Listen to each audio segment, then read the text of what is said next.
Yeah, you're not imagining it. Donald Trump has completely flipped. The man who once vowed to drain the swamp, end endless wars, and expose Epstein's network, well, he's now protecting, it seems, the system that he once vowed to fight. So, what happened? Who's really in charge? And what should we expect from Trump in the coming weeks? You remember Trump in 2016? He kind of ran as a wild card. He shattered the media narrative, he gained populist support, and he openly challenged the deep state. But fast forward now to 2025, and we have a man saying that the Epstein list doesn't exist.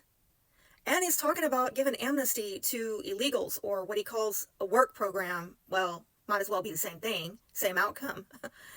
And then there's the bombing of a foreign nation for Israel. I'm not the only one to notice. A lot of people have been noticing lately that this is not a pivot, this is a full reversal, leaving Trump's base angry, confused, and feeling betrayed. But the astrology, well, it's revealing something deeper, that Trump is no longer the master of his own game.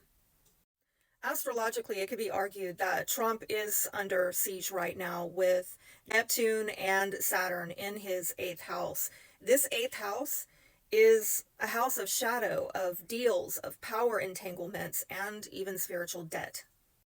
These transiting planets are also conjunct his natal Hades and Vesta in Aries. And Vesta is a flame of devotion, but Hades has to do with the underworld.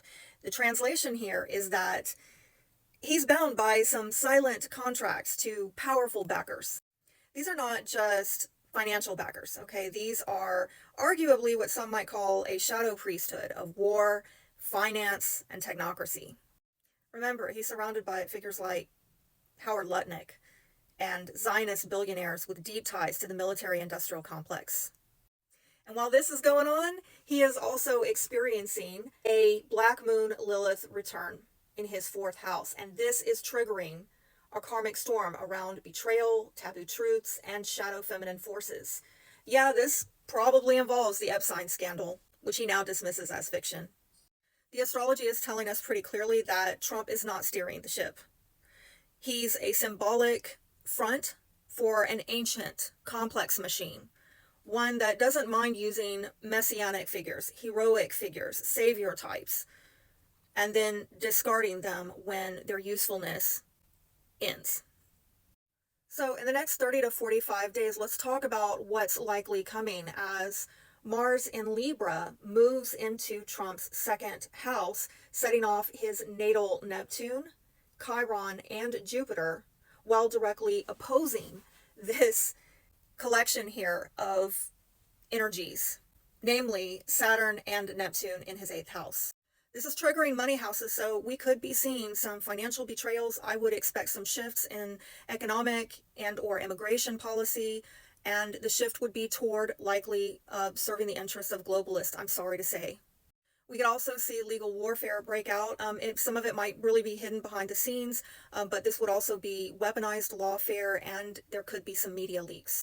Don't be surprised if in the coming weeks we continue to see more backpedaling from Trump, particularly around arrests, war, and sovereignty. We may also see some sudden unexpected public reckoning with secrets, especially involving Epstein, trafficking networks, and foreign entanglements.